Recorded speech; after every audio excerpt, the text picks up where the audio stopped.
Welcome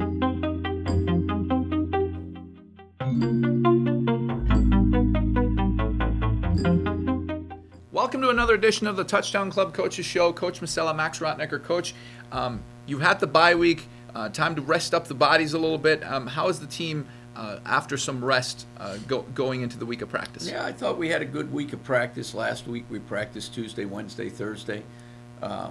We got some young kids, some reps, but we had to get better fundamentally. And I thought our kids had a good week last week and came back yesterday, and we had a pretty good practice on Sunday, and back into the normal routine. Now, obviously, you're facing a tough task. Syracuse, number 25 in the country in the coaches poll. What have you seen so far on film? Let me guess, they're big, strong, and fast. Yeah, they're very, very good football team. I mean, they don't have, they're just a really good football team, and that's why they're ranked in the top 25 and probably still climbing. They've had some great wins, last-minute wins, last-second wins, and for us, it's a team that's going to be the best team that we've probably seen this year to date, and we got our hands full, no question about it. Now, you look at it. Obviously, you players every year get some attention from the NFL because Wagner's had some tremendous success. There's 4 guys that are either on NFL rosters in some way, shape, or form right now. When the scouts come in, is that the first tape that they turn on? Are the FBS games the first thing that they look at, or? Yeah, I would think so. I mean, if I was a scout, that's the first game I would flip on and see how we matched up against the Power 5 schools that we played and what our players have done. So there's no question that would be the first film that you would go to, and then dig a little deeper from there. Yeah. Obviously, also upstate New York, a lot of alumni going to be there in attendance. How excited are you to go up there? Are you going to go to some high school games the night before, or what's the plan? Well, we're not going to get up there till around 6:30. I won't. We have some team meetings that go on, but it's great. We have a great fan base, great alumni base up there, and I'm sure they're really excited for the game, and our players are really excited. But we'll be all business when we get up there Friday evening, and hopefully I'll get a chance to see some of the alums, Saturday morning, Saturday early afternoon before we go to pregame meal.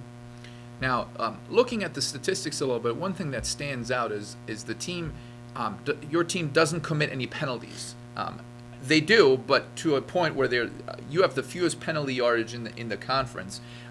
Is that something that obviously you preach in practice, but how is that something that you can build on moving forward? Well, I don't know if you can build on it other than we want to be penalty-free, especially pre-snap penalties. I think some penalties come out of aggressiveness.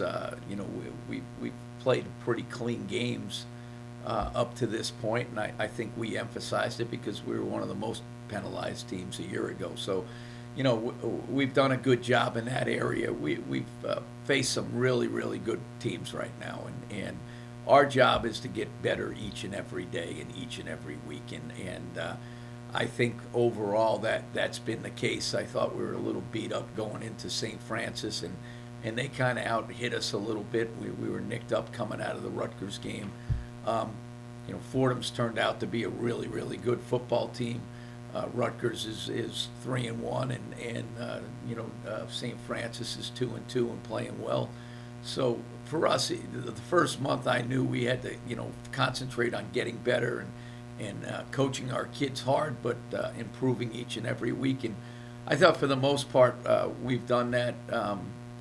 2 out of the 3 weeks we had a good off week, so I'll make it 3 out of 4, and hopefully we'll get better this week, and we'll get the game, competitive into the second, quarter, halftime, and then see where we are. But we know this is a big challenge for us. They're a heck of a football team, and like I said, they're ranked top 25 for a reason, and we have to worry about Wagner College and improving each and every day and playing hard and competing. Now, looking at your team, 2 of the 3 opponents that you faced have used multiple quarterbacks in Rutgers and St. Francis, and it looked like against St. Francis you were using 2 quarterbacks, mixing and matching a little bit. What does that give an offense, and what dynamic comes in when you have 2 quarterbacks that you mix in every once in a while? Well, I don't know if we did that. We felt that we had to give Ryan Kraft some reps in the fourth quarter. Nick has been a little beat up. He got beat up early in the season, and I think he's just physically beat up a little bit, so we put Ryan in. But when you're playing a 2 quarterback offense, the first thing you're finding out are they different styles. Is one more of a drop back or pocket passer, and the other more of a read RPO, get on the edge type guy. And if that does, you have to have you got to do some things a little differently. But for the most part, the quarterbacks we've seen, that have played 2 quarterbacks, they've been very, very similar. So it hasn't changed the game plan. I think that's what I think when you're playing 2 quarterbacks, you're trying to change the tempo of the game and the speed of the game. We haven't really seen that this year, but I think that's what you're trying to do when you do that.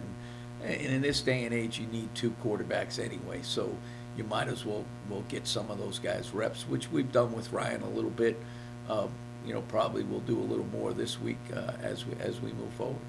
Now, obviously, it's not just the players that got the week off. You also got the week off. Were you able to watch some games? Were you able to do something different? Did you just go and say, I don't want anything football related for a couple of days? I think for the most part, on my mind is us getting better and trying to get this monkey off our back and seeing what we can do. I did catch a couple games on Saturday, but for the most part, it's been trying to figure out a way for us to start to win football games. And I did it at home as opposed to here on Saturday. So, overall, and did a little recruiting. So, overall, it's you're in that mode of football. But you got a little time at home on Friday night and Saturday morning. I got to sit, and play with the dog a little bit. But for the most part, it was business as usual. Now, how weird is it to watch a game from home? I know you obviously watch a lot of tape, but when you're watching on TV, is it kind of like it's a lot slower than actually coaching a game? I'm assuming. I think I did watch the Syracuse game Friday night. Did take a peek at that, and I watched a couple late games on Saturday night. I'm a fan of college football, and I find it fascinating. To see who's doing what and seeing if there's something that we can use to make us a little bit better as a team. And I thought a great game, the Syracuse game was a great game, came down to the last 27 seconds. But then I watched the Oklahoma-Kansas State game, and I thought that was a great football game. So I think when you're, for me, I enjoy college football. So as my wife will say, don't you ever give it a break. I enjoy watching football and seeing what people are doing, and it's a little more relaxing on your couch than on the field. But football's football, and where you're watching it really doesn't matter. More interested as a fan or as a fan of college football and what people do than what we're doing at that particular moment. But you can always find something that may help you guys, your team, a little bit down the road. Now, from the couch back to the sideline, Coach, good luck this weekend. We hope to see all of you at Syracuse. Thanks again for tuning in. This was the Touchdown Club Coaches Show on NEC Front Row.